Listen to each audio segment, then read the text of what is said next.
대표님 안녕하십니까? 네, 안녕하세요. 대표님, 저 고민이 있습니다. 어떤 고민이죠? 저도 젊은 영일리지 건물주가 되고 싶습니다. 네가 감히?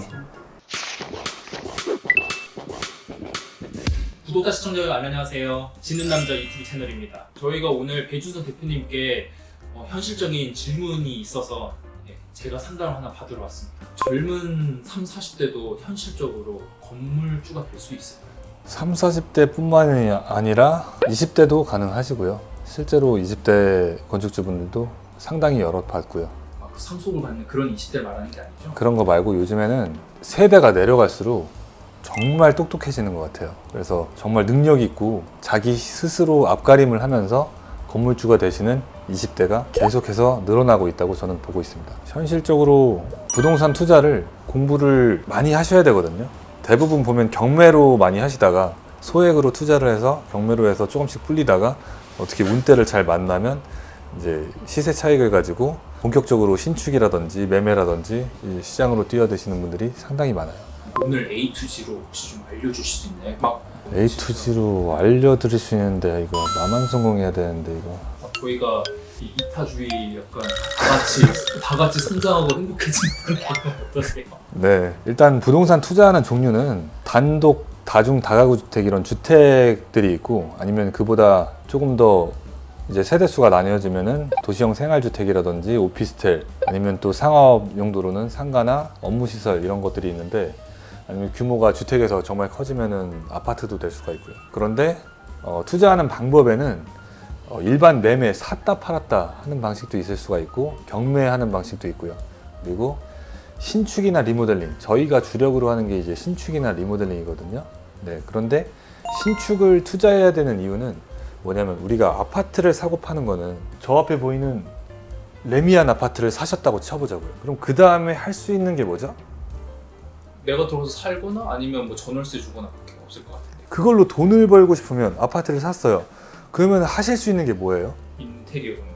인테리어를 했다고 해서 거액을 주고 그 인테리어 비용 값을 치르고 들어오는 사람은 잘 없어요. 왜냐면 인테리어를 할 것 같으면 본인이 원하는 대로 해야 되는데 앞에서 이미 해놨으면 그거 값을 그 이상 쳐주는 사람을 만나기가 쉽지가 않아요. 보통 아파트 사놓으면 항상 오르니까 나는 어차피 몇 년 있다 팔면 되지 않을까 생각하는 분도 있지 않나요? 아파트를 사고 파는 이 매매하는 거는 물 떠놓고 오르기만을 기도하는 것밖에 없단 말이에요.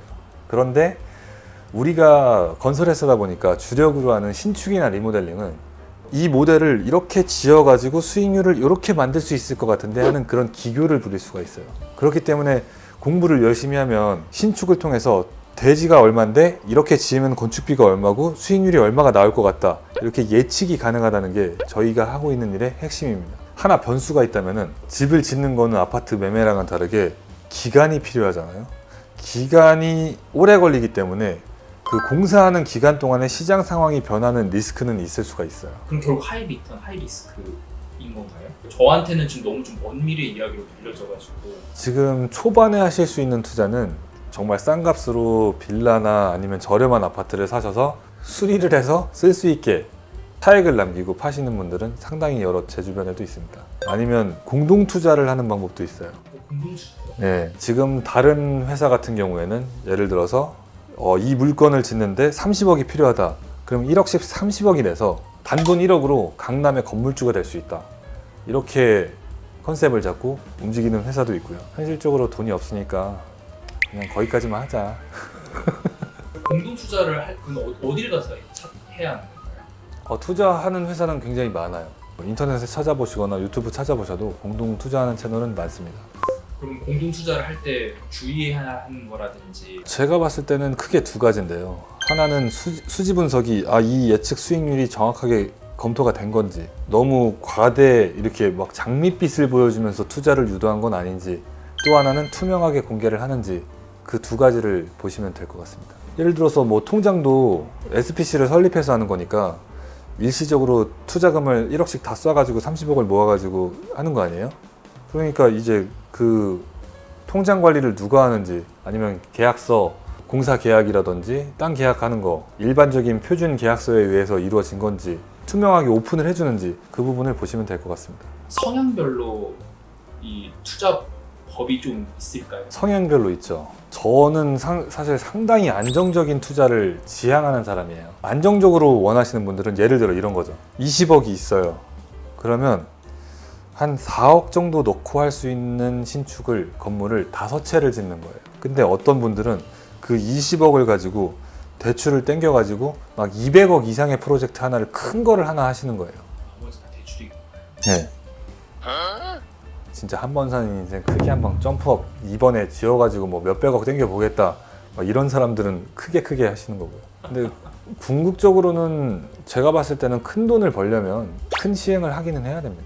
그럼 위험 감수형은 어떤 점을 좀 주의하고 좀 조심하면 그래도 좀 이런 그 리스크를 좀 조금 더 줄일 수 있을까요? 시대의 흐름을 잘 읽는 능력이 있어야 되고요. 근데 그거 읽는 게 쉽지가 않아요. 그리고 건설 부동산 같은 경우에는 침체기에 한번 접어들면 굉장히 시간이 길다는 특징이 있어요. 저도 리스크를 못 읽은 게 제가 이 업을 해보니까 그 위험을 대비할 시간을 안 줘요. 제가 아파트 투자하시는 분하고 이야기를 해보니까 다음번에 정말 큰 프로젝트를 할 건데 자산을 옮겨놓고 이혼 처리를 해놓고 하실 거라고 하시더라고요. 혹시나 잘못되면 집안이 완전히 풍비박산이 날 수도 있어서 어떻게 보면 위장이혼일 수도 있는데 그렇게까지 하시는 분들이 있습니다. 대표님 아까 그 이 위험 감수형들 20억으로도 대출 이빨 뿔로 땡겨가지고 200억 말씀하셨는데 네. 20억 가진 사람이 180억 대출 그런 게 가능한 거예요? 신축 통해서는 가능하고요. 그 비율이 예전보다는 좀 안 좋아지긴 했어요. 예전에는 뭐 2억만 있어도 건물 세웠거든요.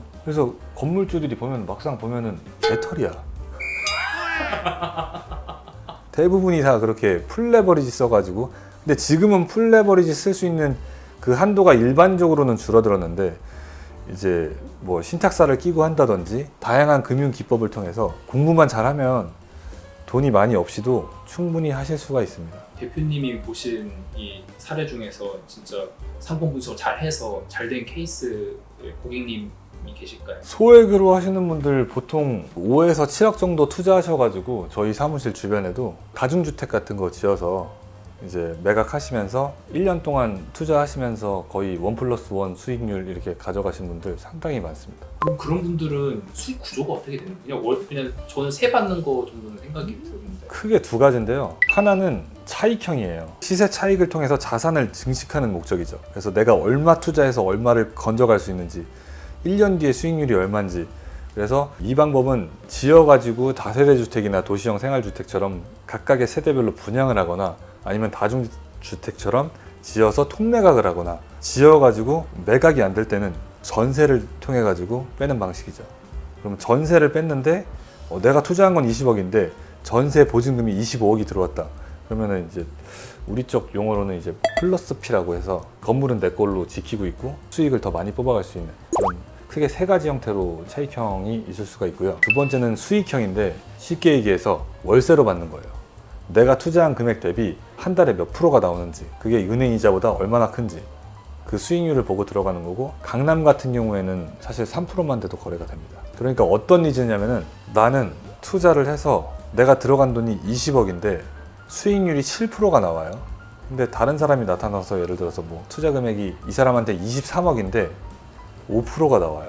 그럼 이 사람은 나중에 땅값 올라갈 것까지 계산해서 그냥 매입을 하는 거예요. 집 짓는데 들어간 수요, 그 소요되는 에너지, 시간, 뭐 스트레스 이런 값들을 준다고 생각하고 3억을 얹혀서 사면서 수익형도 노리고 또 나중에 땅값 올라갔을 때 시세 차익도 보려고 해서 거래가 되기 때문에 그렇게 서로 윈윈하는 전략으로 하고 있죠. JNY에는 주로 어떤 고객분들이 거의 비율적으로는 월세 수익률 벌려고 하시는 분들이 좀 더 많았던 것 같아요. 그래도 이렇게 말씀을 좀 들어보니까 저도 이렇게 자신감이 생기는데 뭘부터 공부를 하면 될까요? 뭐부터 공부하기 전에 트렌드 한 가지만 더 얘기하면 요즘에는 자체적으로 컨텐츠를 개발하려고 하는 회사들이 늘어나고 있는 것 같아요. 저도 그랬거든요.